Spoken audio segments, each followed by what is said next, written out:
Please mute your cell phones. Got it. Thank you.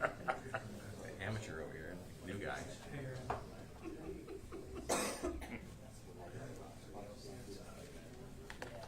Yeah.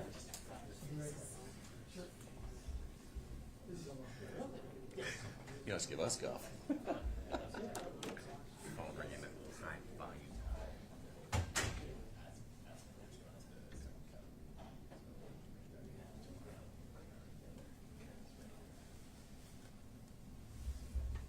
Dean, can you let me in? Yes.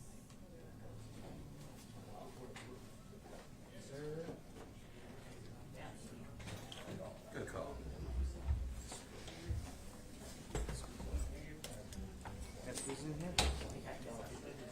Watch your way.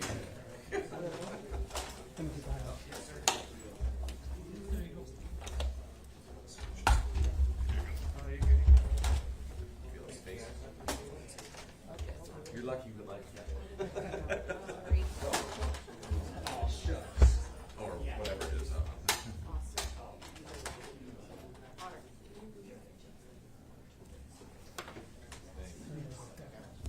The camera's a little.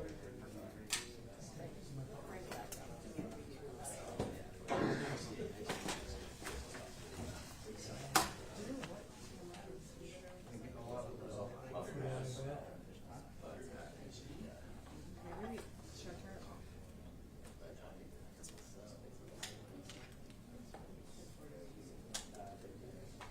Okay, it's fine.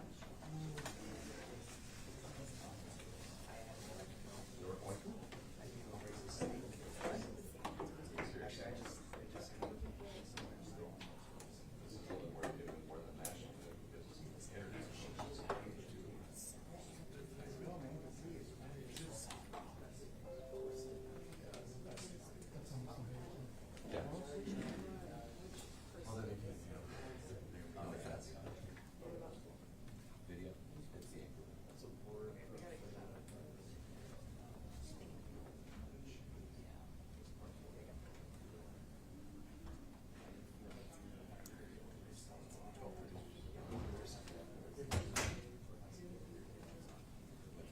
Is that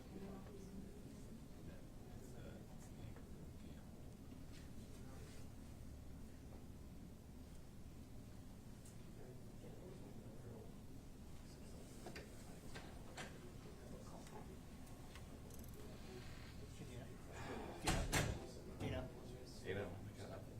Are you on time code at all or time of day? Time of day. Time of day. Thank you.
show so you know what to expect. I'll have Dan come up first and say a few words and answer a few of your questions. Ron is here as well from a management perspective if anyone has any questions. From there, we'll invite Bob to answer any questions, and then Jessica as well. And then whatever else you need, just let us know. And Dave. Dave is here too. Anyway, thank you. Over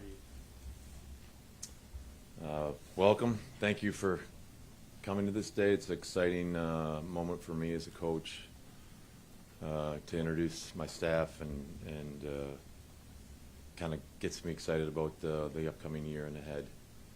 Over the last month or so, I've been in conversations with Ron in depth about what's best for me and my coaching staff, what's best for the team, and that led to conversations with Dave, and it was immediate in my conversations with Dave, his relationships with the players and how he knows the players and how he's established a relationship with the players is really important to me and my staff, and some continuity in the penalty kill as well. I think over the last, 2/3 of the year, the penalty kill was outstanding, and there needs some continuity in that going forward, and Dave on the staff will be a part of that. Bob Woods, a guy I've worked with a few years back as a D coach, a guy who's been a big part of my staff, kind of knows me, and I think that's important once you all get to know me.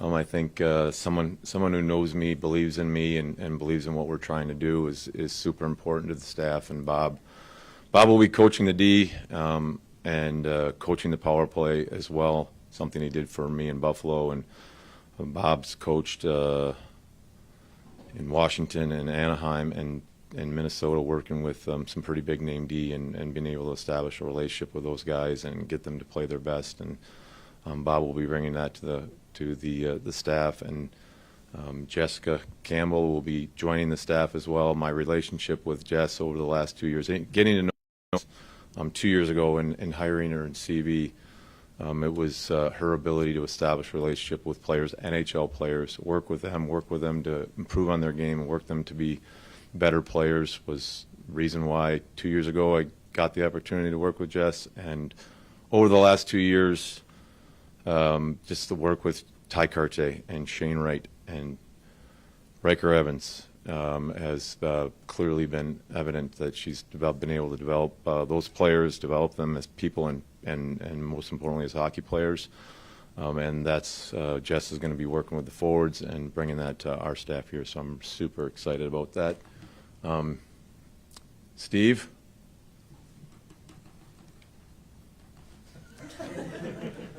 Steve is also going to continue on the staff. I think he's done a lot of great work with goalies over the years, and I think you saw that last year with both goalies that we had here, and he will be continuing to do that for our staff in addition to all the other colorful things he brings. And Tim and Brady, they are part of the coaching staff. They've been a big part of the coaching staff. And Tim, I know Tim quite a bit from previous experiences and other people work with him. He's one of the best. And Brady has he's been great on his challenges so far. So that rounds out the whole staff. Super excited about on this staff and what they can bring, and that leads to being super excited about the season coming up. So.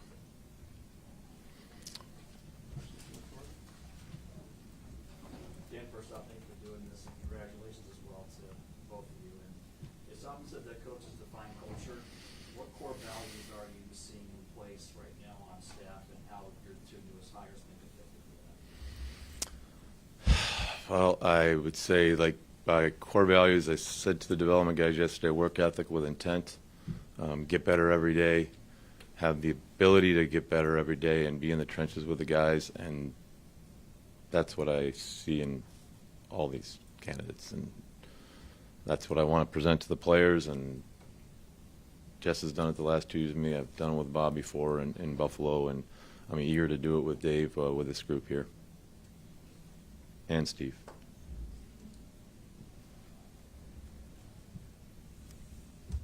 Dan, being with Jess for the last 2 years, we're talking about a relationship with players and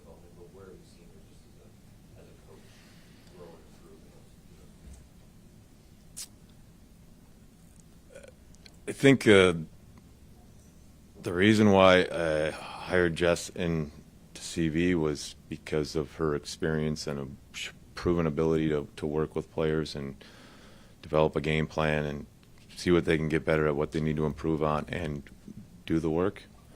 And we're talking about NHL players, and the demonstration over the last 2 years is no different. She's been, Ty Carte did the work on his own. Ty Carte did all, it's all on Ty, but it's with Jess's guidance, and that's where I would say she's grown. She's demonstrated that over the last 2 years, and so it makes me eager for her to get a chance to do it at the NHL level. Hey, Dan, you and Bob had a pretty interesting 2009, facing each other for a while, and then you went up and Bob won the Calder Cup. What was it like to face him again? It's not very good. We seems over the course of maybe 5 years there, we butted heads quite a bit, and I didn't like the way his teams played. Or at least it was a challenging to play against staffs that Bob was a part of, and so that kind of really why I wanted a chance to work with him in Buffalo, to bring him there, because it was always a challenge to coach against a Bob Woods team, and so you kind of want that on your side. So I still don't like looking at Woody, to be honest. You mentioned the work that he's done with defensemen. Brock Faber came out pretty hard last year with him in Minnesota. Kind of for Evans, similar young kind of development path. How do you see him kind of fitting in with Riker and being able to help him kind of make that leap too? I think yes. Good thing about Bob is you've seen him do it with lots of different types of different places in the game. Carlson, Fowler, Suter, Spurgeon. They're all in different spots. They're all different players. He's been able to establish a relationship with all those players and get them playing their best, get them playing the best for the team. And so it's Riker Evans will be no different really. He's been there and done that, and been able to establish a relationship with Riker, with Vince Dunn, with all our defensemen, and get them playing not only the team's best but their best. Dan, how important is it for a head coach to have assistant coaches who he's already familiar with, has worked with, and can trust? It's super important for me. I think Jess is gonna probably have to answer this question, but I think it's super important that they know me and know what my expectations are and know what I'm asking of the team and believe in it. And so Bob and Jess are both that. They kind of know how I'm going to be, and I think they believe in it. And because they're instrumental in giving the same message to the team. It's not just me. It's all these guys that are going to be doing that, and so I hope Woody knows what's coming, and I think he believes in it, and I think he's going to be integral in helping me be able to deliver that message. I've seen it reported that Jess will also help out with the power play.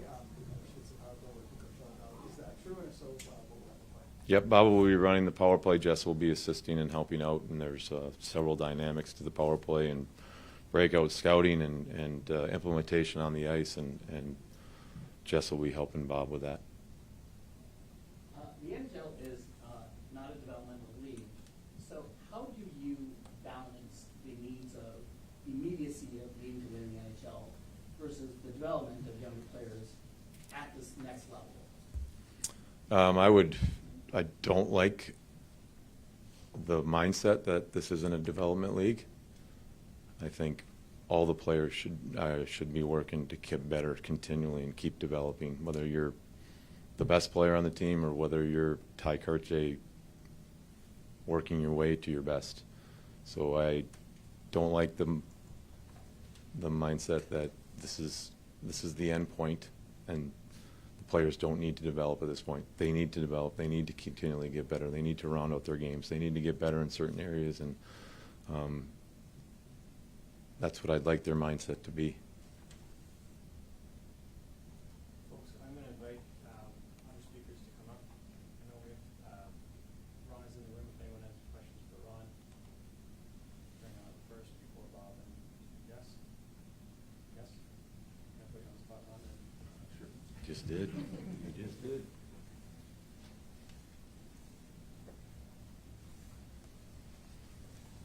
All right, fire away. Have you found any more money since Monday? I had an offer from one of you for $8. That's all I got, so don't be afraid. Run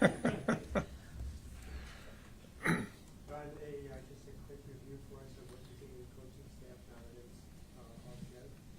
Yeah, no, I'm excited about it. You know, Dan and I have had numerous conversations. I was excited when he said he had talked to Dave, and Dave was going to stay on board, and chatted with Steve likewise, and then Tim and Brady have been an integral part of our staff, you know, going back. So that was all exciting. You know, he talked about Bob and his relationship with Bob. You know, part of my job is doing research and stuff, and you know, he worked with a good friend of mine in Dean Evason for a long time. So you interview Bob and you talk to people that he's worked with, and he gets rave reviews. So we're excited to bring him in to work with our D, young and you know, more experience. I think he's got that pedigree in him to branch both sides, which is exciting. And then, you know, when we went out and hired Jess, you know, happened to see her on the bench in the World Championships for Germany. Tom Rowe was a former teammate of mine back in, I'm dating myself now, 1981, and then proceeded down the road. He was our American League coach at one point in Carolina, and then we worked together on the bench in the 2009-2011 season. Tom was working on that staff as well, so I reached out to Tom and highly recommended Jess, and we talked with Dan about it, and we brought her into CV, and I've had the opportunity to watch her work the last couple of years. Probably not something she liked, but I sat in some power play meetings that she was presenting just to kind of get a sense on how it was going, and you know, she's got a real good knowledge of the game, a real good skill set in the development part as well. So I think the staff complements each other, and I think Dan's done a good job putting it all together, and we're excited to see what it holds for the Kraken moving forward. Ron, what do you view the timeline for the Coachella staff to be for you now, and is Stu a candidate for you there with him not planning that? I did have an interview with Stu. In fairness, I thought he should have that. I'm hoping to make a decision on that staff here sooner rather than later. By the end of the week, early next week, hopefully I can have that in place. All right, thanks. Questions for Bob? Wait, Bob, the podium.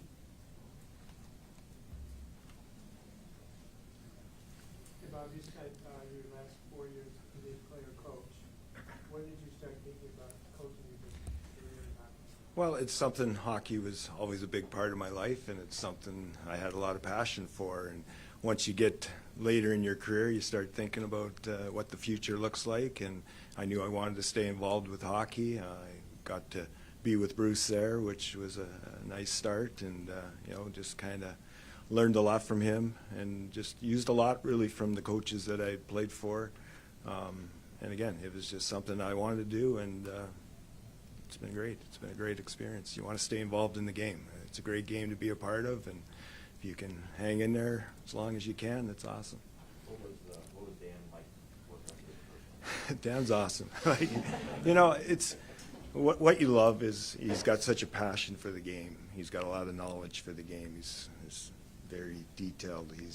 He's a guy that makes it fun coming to the rink. You know, it's not a grind. You're grinding, but you're having fun doing it. And again, he gives you a voice. Like, I thought that was a big thing for me, is like he really allowed me to be able to have more to say and more involvement and just grow as a coach. And you know, I took it from there. Like, it just helped me grow, and I'm excited to be back with him. I'm excited to be a part of this organization. You know, you look at everything and you see everything going on. You see what Ron and his staff did the other day there. It's exciting. It's exciting to be a part of right now. I know coaching against the Kraken, they were never an easy game, and that's important. I think that you want to be known as a team that's hard to play against, and I believe the Seattle Kraken are hard to play against, and again, with the pieces that we've added, we're going to be a tough out. So, I'm excited to get moving forward with it. Nope, sorry. Yes. To that point, are there specifics that you've been able to ingest yet about what you're excited about working with this roster and this team?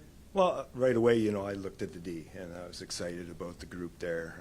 There's just a lot of good pieces, guys with a lot of potential, guys that are good players in this league that I've coached against and respected in that aspect, and they're tough guys to play against. And again, I'm excited. You're looking at the young guys coming up, and just even seeing the prospects out here this week. Like, there's some really good pieces coming down the road here, so the future looks very bright. And again, if you can get in there and help that process, that's a pretty rewarding thing.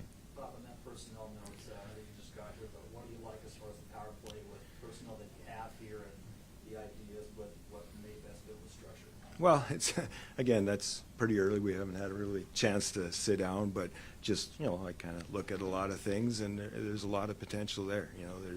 You can put two good units together, and that's, I think, dangerous in this league. You look at the power plays and how effective they are in this day and age, and having done a lot of PK stuff, you get a pretty good understanding of what teams are doing and what they're trying to do, and you try to use that now to help us have success. And they've done a good job here, and if we can make it better, because power plays are a big part. They're a big thing that help you have success, and we're gonna, with Jess helping me here, she's going to be awesome. I had only a few days to get to know her, but she's great. She's really good, and she's going to be very beneficial for me.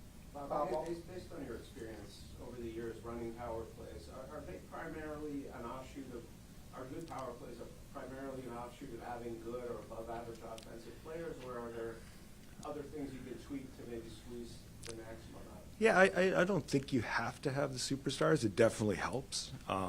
And creates that little bit more threat, but I think if you have 5 guys out there on the same page with a mission and a plan, I think you can create a lot of good opportunities. And again, at the end of the day, you hopefully go in, and you hope you get those opportunities. But the biggest thing is just scoring those goals when you need them, and not allowing your special teams to affect outcomes of the games, or you want them to affect positively. So again, we're going to have a lot of time here to sit and assess everybody and pick guys' brain. Like, Ron's a guy that's seen all these guys from day one. I'm interested to hear his input on a lot of the players and stuff. So with Dan and Jess, it'll be and everybody. Dave's been around here too. So we're going to use all the resources we can, and we're going to try to create the best outcome we can. Bob, all these nice words about Dan. It's cool and all, but he said he didn't like your teams and the way they played. What did you think about Dan's teams and the way they played? Well, trust me, it was mutual feelings. Had them in Hershey, Wilkes-Barre. We had Pittsburgh, Washington. Like, they were good battles. You got excited when those matchups came up, and again, he's had success. He's got something I don't have. I might have the other one, but he's got the championship that I would love to get to. And again, that's what I love here, talking to people. That's what people are looking for, and you've seen what's gone on in this league and the teams that haven't won and they're starting to win. Like, that's exciting. Anybody has a chance, and looking at our group here, so do we. Okay. Yep. Thank you, guys. I have to adjust this. Jessica, first off, congratulations. Whether it was your player growth and an aha moment or a win, what was your greatest day you felt that you had working with Coachella Valley?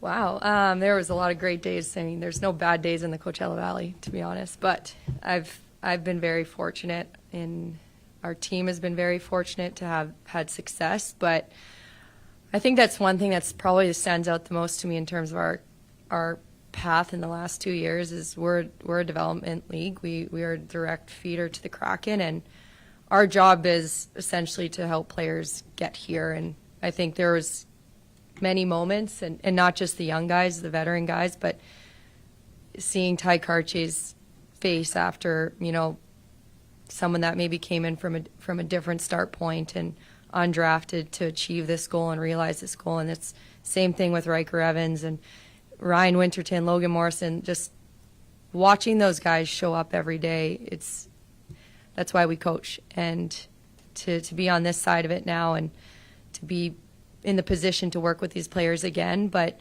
same thing with the older players, and to watch them have success and meet potential that maybe they never had before, and the success that we had in Coachella, it was all a win, and there was no particular moment that stood out, but definitely seeing players reach their potential and maximize their potential is a special feeling as a coach. Jessica, you've had a lot of firsts in your career, obviously, especially the last few years. How do you balance that, like what you're talking about now, going to work every day and just, getting the job done versus appreciating just the magnitude of what you're accomplishing and what it means to people on a day like today? Yeah, I mean, I'm humbled, obviously, to be in this position, and you speak to the word first, to be the first, but that's never really where my focus is. It's always on the work, it's on the impact, it's on the job, and there's a lot to this game and to this job, and so I'm never taking for granted. But I think the biggest thing is that I'm reminded often, and it just puts a lot of meaning into the work. And I know that if the team has success and that my impact is a good one, then it could potentially open up doors for others and open eyes for others to maybe think differently. But I guess I try to really just keep my eyes fixed on what matters every day, to be in the now, to be in the moment, to stay in the trenches with the players. And though I am honored to be the first, I don't want to be the only, and I honestly don't feel like I'm the only in this organization. And that's also a very special feeling, to be part of the Seattle Kraken organization and this staff, and also to stand by all the other remarkable women in this league that are maybe not behind the benches, but there's a long list of incredible women that are doing phenomenal jobs here in management, scouting, player development, and so I'm just excited to do my part now behind the bench. Jess, as you prepare to take this next step in your career, what have you learned over the past 2 years that you've added to your coaching toolbox? Yeah, I've always tried to be a learner and a student of the game, and to surround myself and just the wealth of knowledge that's around me. So Dan and I've sat for hours sometimes after the end of a practice day and talked, and I want to continue to do that. I think it's so valuable to ask questions, and there's no bad questions, but I know building a relationship and establishing trust and respect, it's earned, and it's earned over time, but that's a big thing for me, and I'm going to continue to try to evolve and grow, and I've had experience now working with NHL players, in my own path at the start of my coaching career, and I want to leverage that experience and bring that to the relationships I want to build here with the Kraken players. Was there a point, Jess, that getting to this level as a coach became your goal?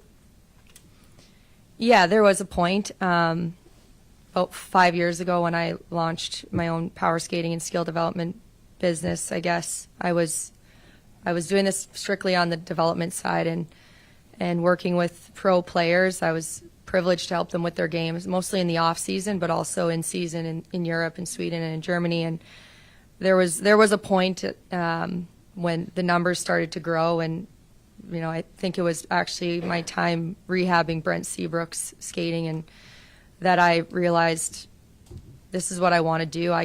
These guys are showing up for my skates in numbers, and maybe I want to pursue this goal in a different light, get behind the bench, and I felt like what I was teaching and what I was working with them on was translating, and it was hitting in a different way, and it definitely inspired me to think about the potential that, though I was never fixed on when and how, it's just this could be a potential goal of mine, and I'm going to chase it regardless of what that could look like.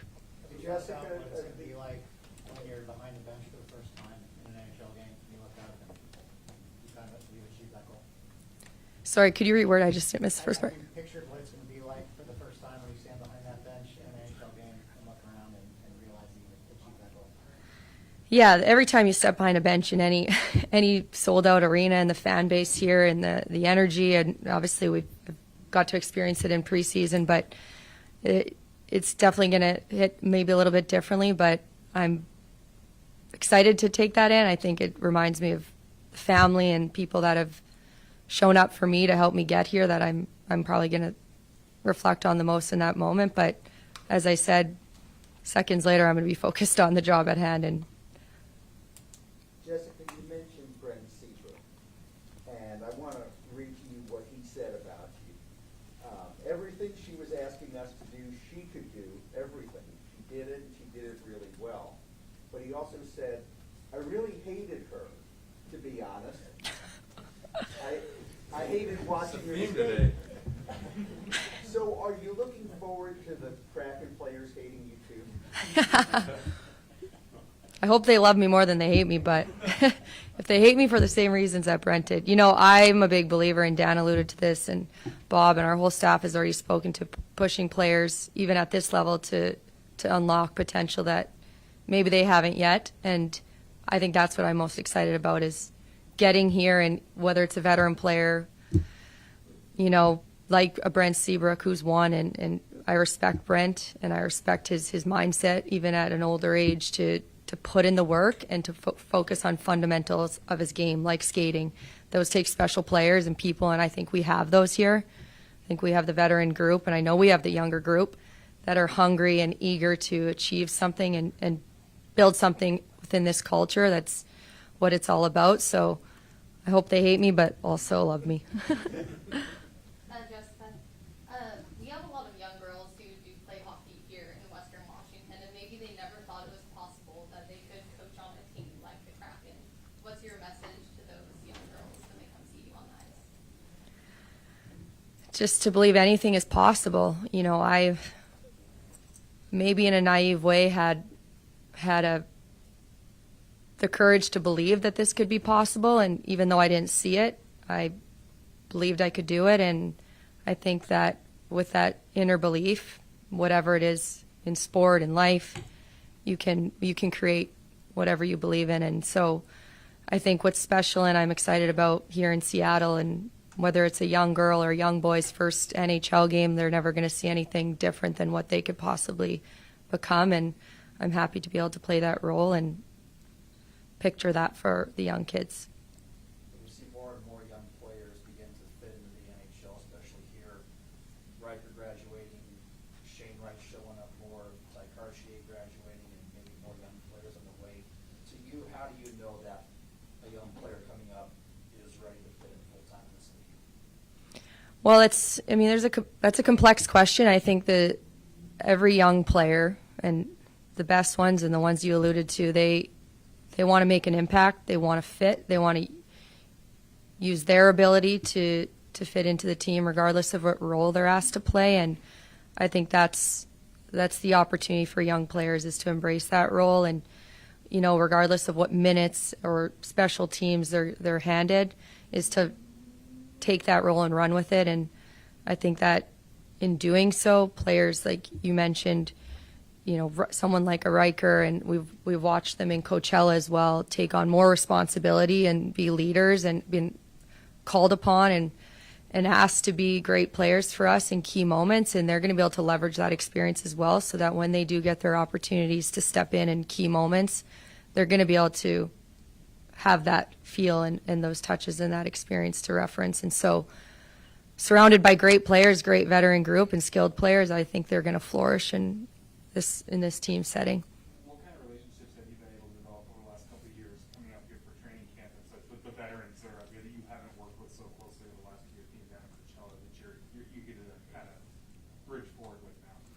Yeah, I think we've obviously been around for a couple years, and like I'm going to be a familiar face in a way, but I'm just excited to start to get to know everyone's story and each player uniquely unpack where they're at in their career, and how we as a staff, how I personally can help them raise their game and raise the standards and help hold them accountable to be the players that they want to be. And as Dan talked about, and Bob alluded to this as well, like we want to be in the trenches with them. We've had success in Coachella by staying focused on the work, and I'm a big believer in communication and showing compassion for the players of where they're at, and especially when it gets hard. And so I'm excited to see what we can accomplish, and just by starting one by one, player by player, and leveraging the guys that I know well, and they know me and what I'm like. So really just building that from the start of training camp.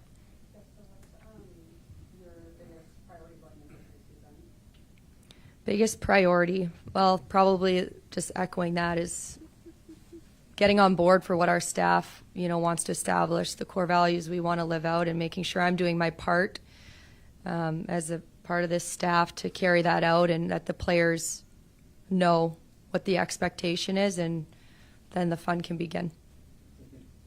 Maybe just one or two more of the coaches have a few other commitments at Dev Camp today. Just to Jeff's question about being the first, you obviously had this goal. You said you had the goal 5 years ago. Who did you lean on? Who did you talk to say, hey, this is my goal to one day be an NHL coach, to make this happen?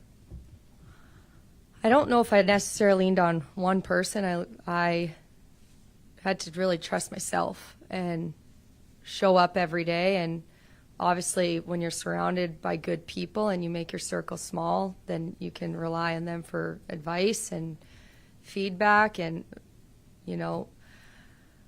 Ron talked about Tom Rowe and coaches that have been a part of my path. I obviously rely on those people, but I think I'm a big believer in being prepared to do the job every day and to own my own voice and to bring my ability and my skill set and to not hold back in ways where I know I can help and be a difference. But I think I've probably had to rely upon myself and just believe in what I'm doing and not really focus on outside noise. And I think the barriers that exist are usually they're ones we create for ourselves. And so really just focused on the path and where I want to get to, and not the goal, just the process of getting better and trying to be a better person and coach every day to get here. So what was it like working today? No fun at all. It's been a lot of fun. There's been success. There's been hardship. Dan's been a huge mentor for me.